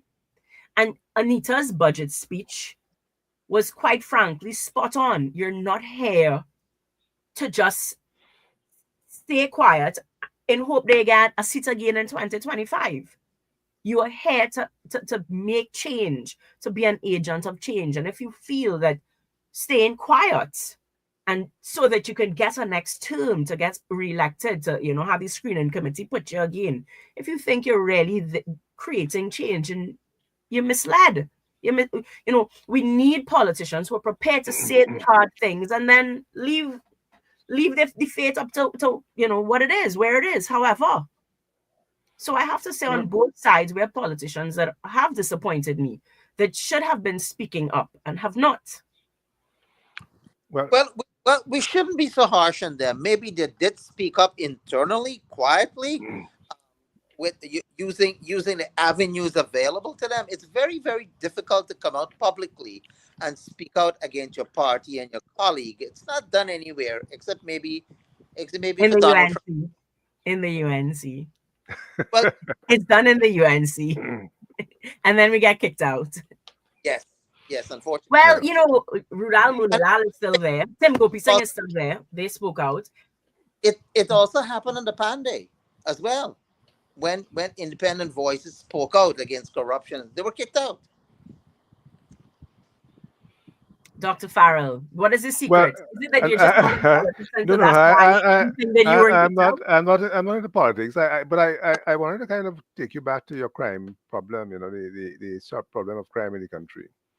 Um, because people keep saying that the crime is not a partisan issue, although you know, and it is not a partisan issue. We are reaping. We sowed the wind back in the 1970s and 80s with the kind of education system, the shift system, and so on we put in place, and we are now reaping the whirlwind.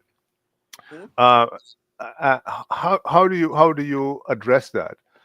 One of the things that I was actually, I say I'm not not into politics, but I was asked to serve on the National Advisory Commission on Constitutional Reform, which I did, and we submitted our report. Is laid in Parliament and so on. We're very happy with the report ourselves as a committee. Um, and one of the things that we said, not in the report, but in talking about the issue, is that crime is a constitutional issue. So we have made a whole raft of recommendations around constitutional reform at the behest of the government in power, because the prime minister set up the committee. But the report is there; it's been put into parliament, and nobody's addressed it. Nobody's addressed.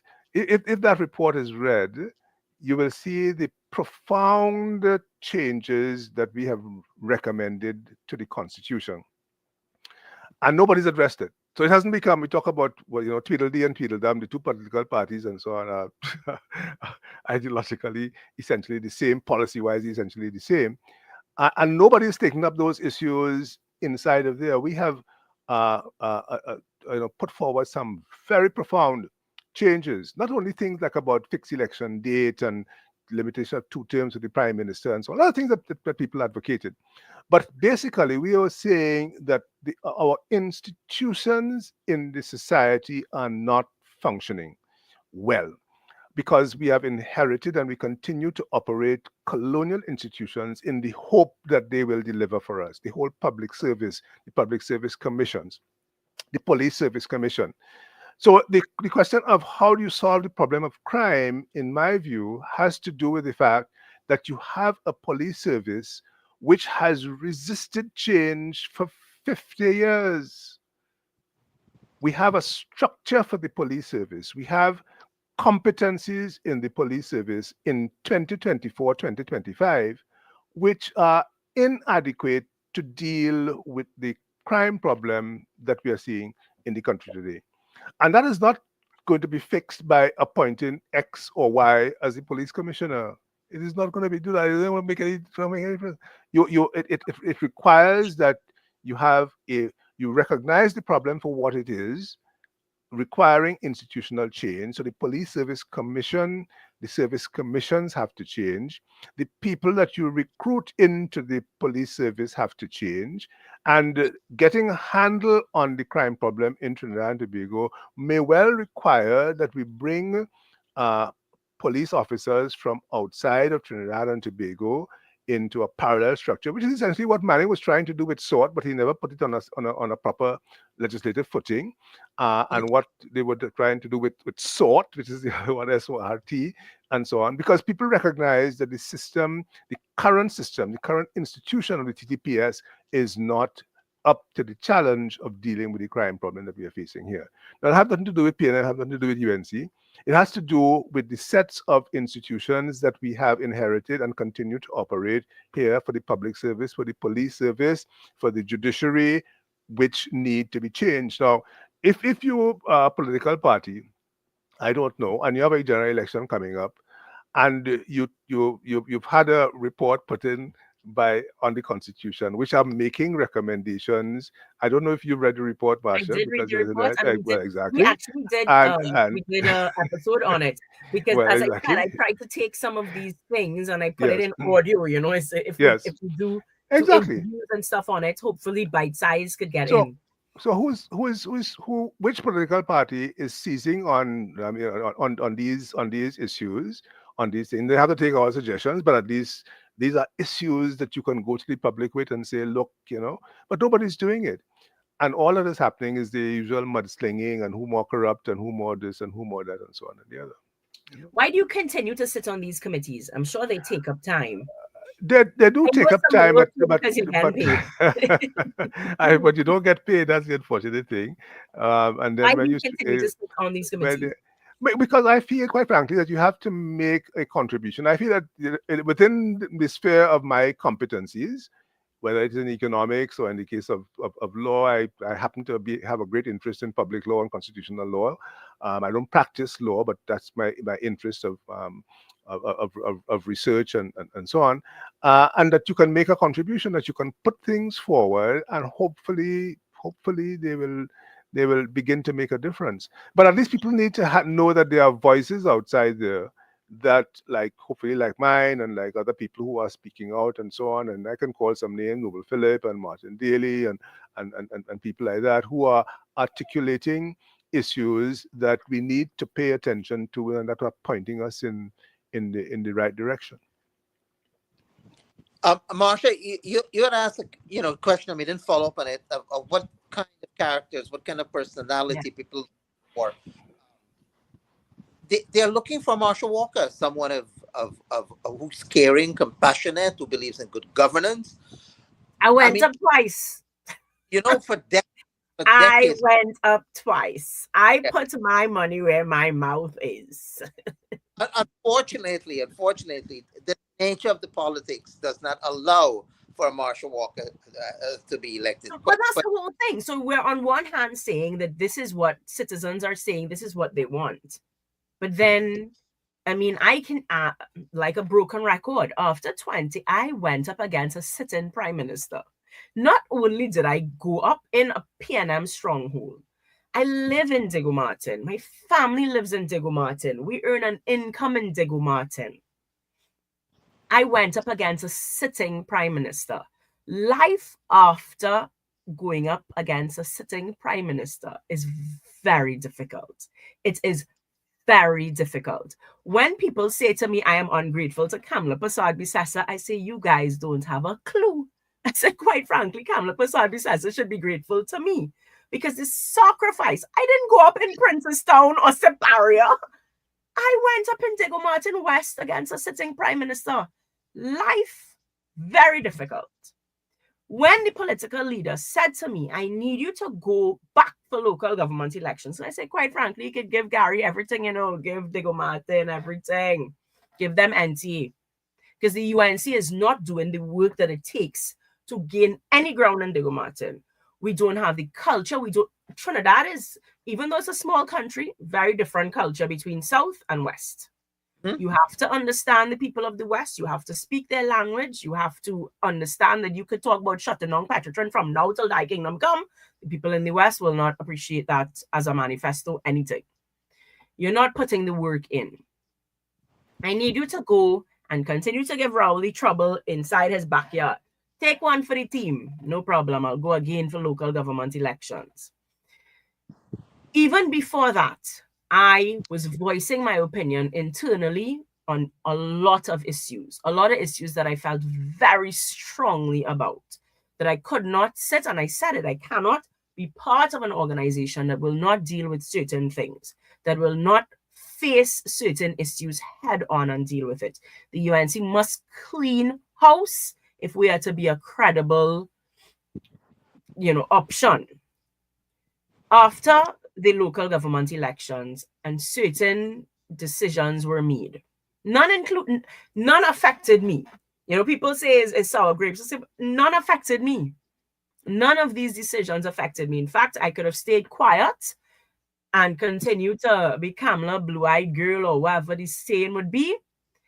and then I could put nomination in for some safe seat, and life gonna be fine and everything. I said, nope, I cannot in good conscience sit and do anything and and say nothing about this. You use a very lovely expression, the right phrase, clean house. It has not happened, and it's not likely to happen, and therefore you will remain in opposition. But I don't know, PNM and cleaning their house and them winning. No, listen, I have so everybody has something that they push, right?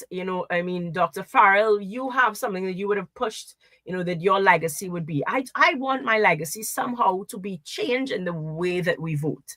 Because I hear you that politicians don't listen, but I think that if we stop looking at PNM, UNC, and we look at the individual, then we will have 41 good politicians inside of there. The winner will fall, let that happen naturally. But each person should look at the representative in front of them, forget whether it's independent, yellow, blue, black, green, whatever color they represent. You must know what you want in a representative.